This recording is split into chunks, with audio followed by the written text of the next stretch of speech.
So welcome back. It's good to have you guys back with me again today. Listen, I'm talking a little bit about real estate investing again, and I'm kind of building off of a little mini series that I'm doing here, which is kind of a getting started or investing 101. And it's kind of around building your team. That's what I'm going to talk with you about today. Let's dive right in. Today, property management. Okay, so property management, we get a lot of talk about this because investors, it seems like they're buying their very first house and they feel it's necessary for them to go get a property manager. And you know what? And that's okay. I'm not saying that someone shouldn't do that. Here's what I do suggest to you though, is that first of all, property managers are fantastic if you can find a good property manager. And if you're willing to give up that percentage of your rents to the property manager to take on some of those duties. But I can tell you as a new investor, I highly suggest that you get your hands dirty. You need to be hands-on. Being hands-on with your tenants when it comes to leasing, managing that property is invaluable. Okay, you want to talk about ROI and getting a return on investment. The way you get your return on your investment is diving in and getting your hands on this. Now, once you've been in the business for a while and you've got a big portfolio and your time is such that now you cannot or should not be managing your properties and it's time for a property manager or a property management company, that's fine. Then the time has come. And then you know how to properly manage the manager, which I wrote a blog on this, or how to, work with a property management company. But guys, listen, it's not difficult if you have, a dozen properties or 10 units or 15 units to be able to manage them yourself. If you put good tenants in place and you've got reasonable quality properties, you can manage these properties. I really highly suggest it, but here's the thing, I'm talking about building a team to be successful. So do you want some people helping you? Do you want some people on deck and ready to go? Sure. If you're not an effective leasing agent, you might want to get someone who can help you lease up your properties. Sometimes residential real estate agents will step in and do that for you.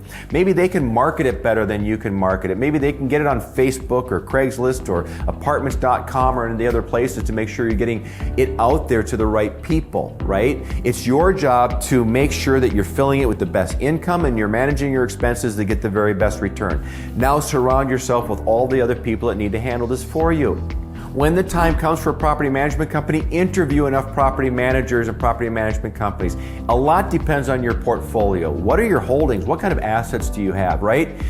In this building that I'm in right now, it's a whole different type of property management. In this office building, we've probably got, 5 floors and 30 or 40 different offices here.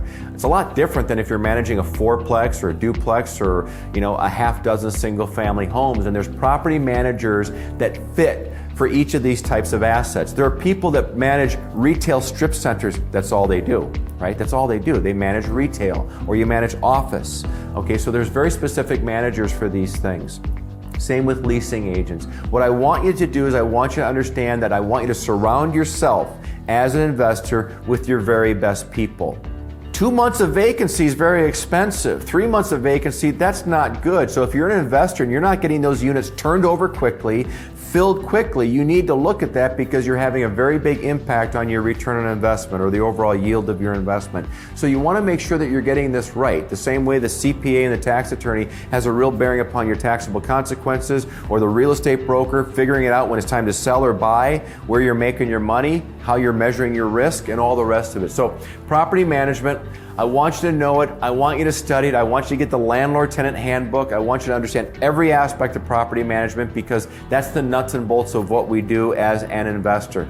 So just touching on it, there's a lot to go over in here, right? We could spend a half a day talking about all of the aspects of property management, and I probably will start dissecting that into each of their respective pieces and get a little bit deeper into it. Right now, for the newer and intermediate investors, I just want you thinking about this, and more than anything, I want you understanding that do it.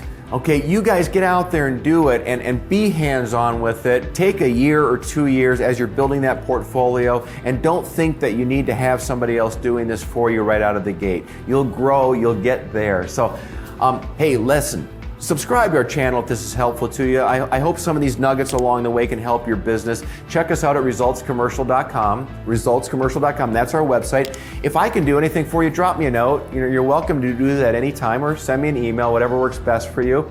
Appreciate you having me here today. Thank you so much.